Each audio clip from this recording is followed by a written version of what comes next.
नमस्कार, मैं हूं शुभी और आप देख रहे हैं सागर टीवी न्यूज।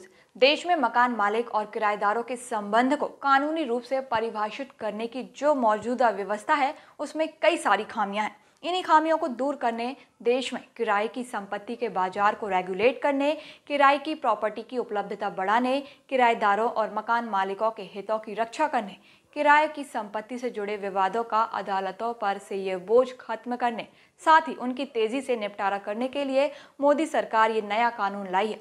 इस कानून का एक मकसद किराए की संपत्ति के कारोबार को संगठित रूप देना भी है। आइए जानें क्या है इसके प्रावधान। बनेगी रेरा जैसी रेंट अथॉरिटी।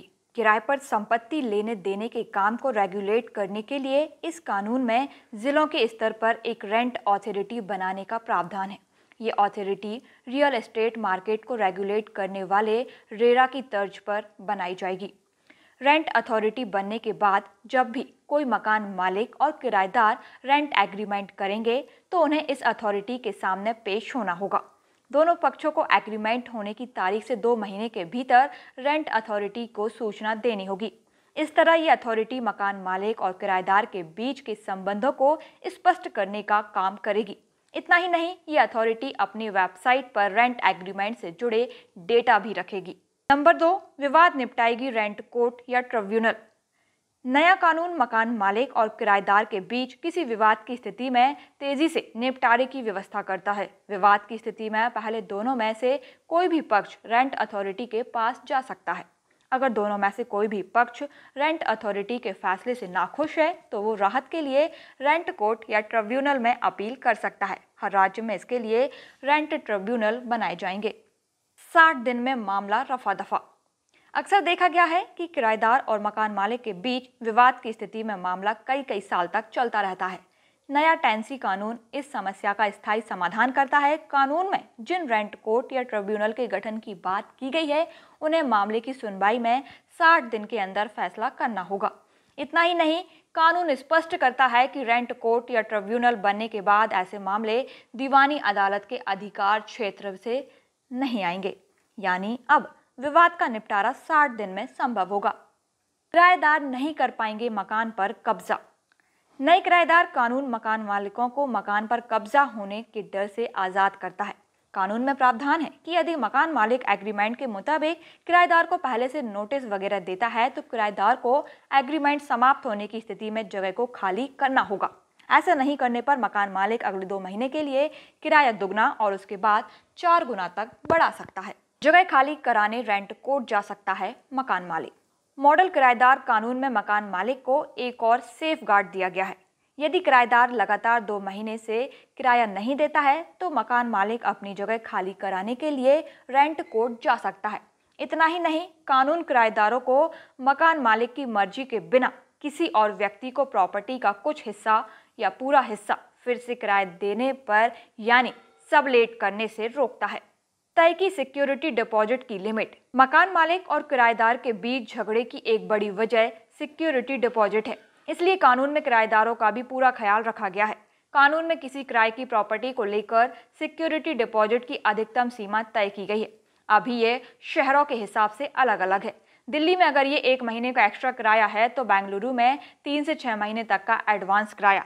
लेकिन नए कानून में स्पष्ट किया गया है कि रिहायशी संपत्ति के लिए अधिकतम 2 महीने का किराया सिक्योरिटी डिपॉजिट और गैर रिहायशी प्रॉपर्टी के लिए ये अधिकतम 6 महीने का किराया सिक्योरिटी डिपॉजिट हो सकता है।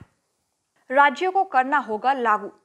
सबसे पहले ये बात जानना जरूरी है कि केंद्र सरकार का ये कानून एक मॉडल एक्ट है। इसे लागू करने का काम राज्य सरकारों का है। अभी प्रधानमंत्री नरेंद्र मोदी की कैबिनेट ने इस कानून को मंजूर किया है। अब ये राज्यों पर है कि वो इसे कब और किस स्वरूप में लागू करेंगे। फिर भी कुछ जगहों पर इसे लागू करने का काम चालू हो चुका है। जैसे ही केंद्र शासित प्रदेश चंडीगढ़ ने इस कानून को लागू करने का काम बहुत पहले से ही शुरू कर दिया है, लेकिन निश्चित तौर पर यह कानून राज्यों को किराएदार कानून लागू करने के लिए गाइडिंग फैक्टर का काम करेगा। मकान मालिक नहीं दे सकेंगे दखल। किराएदारों को इस कानून में एक और सहूलियत दी गई है। किराए पर घर देने के बाद मकान मालिक या प्रॉपर्टी मैनेजर जब मन चाहे तब किराएदार के पास नहीं जा सकेंगे। किराएदार का घर विजिट करने से 24 घंटे पहले मकान मालिक को या तो लिखित में या मैसेज वगैरह करके इसकी सूचना किराएदार को देनी होगी। जब मन किया तब किराया भी नहीं बढ़ेगा। कानून में मकान मालिकों को जब मर्जी किया तब किराया बढ़ाने पर भी रोक लगा दी गई है। अब मकान मालिक एग्रीमेंट की अवधि के बीच में किराया नहीं बढ़ा सकेंगे। यदि वो ऐसा करते हैं तो इसकी जानकारी एग्रीमेंट में देनी होगी। इतना ही नहीं, किराया बढ़ाने से पहले मकान मालिक को 3 महीने का एडवांस नोटिस देना होगा। स्ट्रक्चरल मेंटेनेंस की जिम्मेदारी मकान मालिक की। किराए की संपत्ति की मरम्मत कौन कराएगा, इसका भी प्रावधान नए किराएदार कानून में किया गया है। कानून के मुताबिक किराएदार और मकान मालिक दोनों को किराए की प्रॉपर्टी को रहने लायक स्थिति में रखना होगा।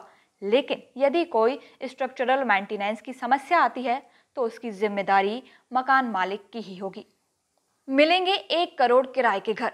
केंद्रीय आवास एवं शहरी मामले में मंत्री हरदीप सिंह पुरी ने इस बारे में कहा कि 2021 की जनगणना के हिसाब से देश भर में 1 करोड़ से अधिक घर खाली पड़े हैं। एमटीए से ये घर किराए पर देने के लिए उपलब्ध होंगे, क्योंकि कई लोग अपना घर किराए पर इसलिए नहीं देते क्योंकि उन्हें इसके वापस नहीं मिलने का डर होता है। ये कानून उनके इस डर को दूर करेगा। रेंटल हाउसिंग सेक्टर संगठित कारोबार बनेगा।